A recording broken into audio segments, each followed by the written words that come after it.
तो वैसे यार आज की वीडियो बहुत ही स्पेशल होने वाली, क्योंकि आज मैं आपको एक ऐसे व्यक्ति के बारे में बताने वाला हूं जो कि ना नेता थे, ना कोई फिल्म स्टार, ना उनके पास कोई करोड़ों की गाड़ी थी, लेकिन जब वो बोलते थे तो पूरा भारत उनकी आवाज को सुनता था। और उन्होंने अकेले ही मल्टीनेशनल जैसी कंपनियों को भी चुनौती दे दी है, और इसी के साथ वो भारत के करोड़ों दिलों पे अभी भी राज करते हैं। आप लोगों में से कई ने उन्हें पहचान लिया होगा और कुछ ऐसे भी लोग होंगे जिन्होंने अभी तक नहीं पहचाना होगा। तो गाइस, मैं बात कर रहा हूँ राजीव दीक्षित के बारे में, जिन्हें स्वामी विवेकानंद का दूसरा रूप भी माना जाता है, और इनकी तारीफ खान सर से लेके आज भारत के हर एक क्रिएटर कर चुके हैं। तो अगर आप इस महापुरुष के बारे में जानना चाहते हैं और अपने नॉलेज को अगर थोड़ा सा भी बढ़ाना चाहते हैं तो आप इस वीडियो को एंड तक देख सकते हैं। मैं आपको बहुत अच्छे से इस वीडियो में समझाने वाला हूँ और साथ में बताने वाला हूँ कि आपको क्यों राजीव दीक्षित के बारे में जानना चाहिए। दीक्षित जी दम है तो राजीव दीक्षित पे वीडियो बनाकर दिखाओ, दम है तो उसकी फिलॉसफी का प्रचार करो, क्योंकि कोई यूट्यूबर हिंदुस्तान का राजीव दीक्षित पे और उनकी फिलॉसफीज पे इन डेप्थ वीडियो नहीं बना रहा है। सबको डर। राजीव भाई दीक्षित को लगातार सुनता था मैं। ये तो राजीव दीक्षित की तरह बोलता है रे। राजीव दीक्षित का नाम लोगे, राजीव दीक्षित जी को किसने मारा? जिनके विरोधी भी जिनके चरित्र के बारे में सपने में भी प्रश्न चिन्ह नहीं लगा सकते, ऐसा उज्जवल और धवल चरित्र राजीव।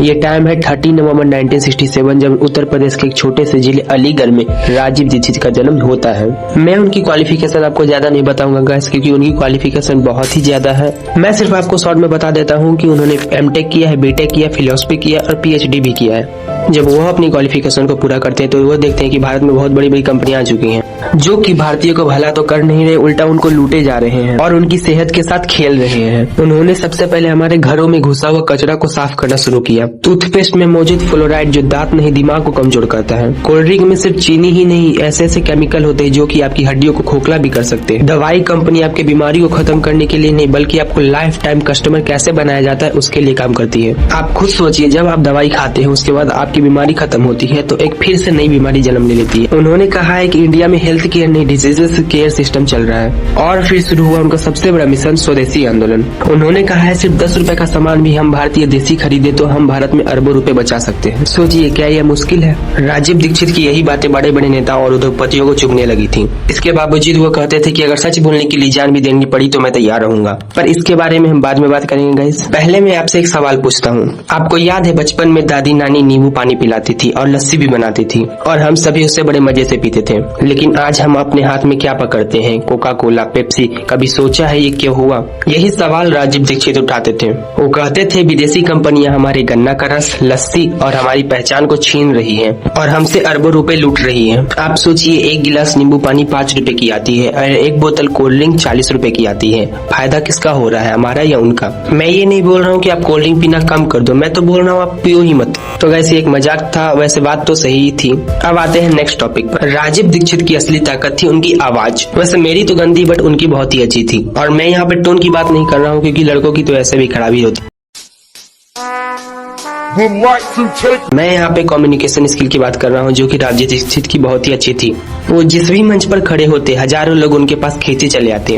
उनके पास ना तो कोई मीडिया थी, ना कोई करोड़ों का प्रचार, but with the help of communication skill he connect everyone. यानी कि वो सभी से तुरंत कनेक्ट हो जाते थे। वो कठिन सवालों को भी इतने आसान शब्दों में समझाते थे कि बड़े बूढ़े सभी उनकी बातों को समझ पाए। उनकी बातों में गुस्सा भी था, प्यार भी था, तर्क भी था और साथ ही साथ इमोशन भी रहते थे। शायद इसलिए लोग उन्हें इतना पसंद करते हैं। ये होती है एक असली नेता की पहचान, जो हर दिल से बोली गई बात दिल तक ही पहुंचती है।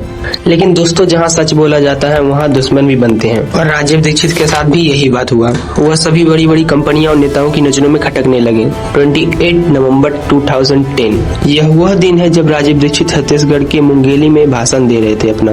लोग उनके भाषण को सुन रहे थे और समझ भी रहे थे। उसके अगले दिन ही उनको भिलाई जाना था, क्योंकि वहाँ पर भी उनका कार्यक्रम था। फिर उसके बाद वह भिलाई पहुँचते। अब देखो, ये वीडियो का पूरा मेन पार्ट है, तो इसे ध्यान से सुनना। मैं आपको बताने वाला हूँ आखिर उस रात को क्या हुआ था। 29 नवंबर 2010 सोमवार का दिन था।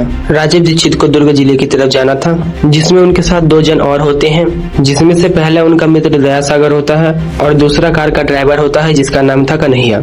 और फिर तीनों कार में बैठकर दुर्ग जिले की तरफ रवाना हो जाते हैं। लेकिन रास्ते में राजीव दीक्षित की तबीयत बहुत ही ज्यादा खराब होने लगती है। उन्हें बहुत ही ज्यादा पसीना आने लगता है और उनका दम घुटने लगता है। उनकी हालत को देखकर भिलाई के अपोलो बीएसआर हॉस्पिटल में ले जाया जाता है, बट इससे कुछ फायदा होता नहीं है। रात के 1 से 2 बजे के बीच राजीव दीक्षित अपना दम तोड़ देते हैं और हमारे बीच से हमेशा के लिए चले जाते हैं।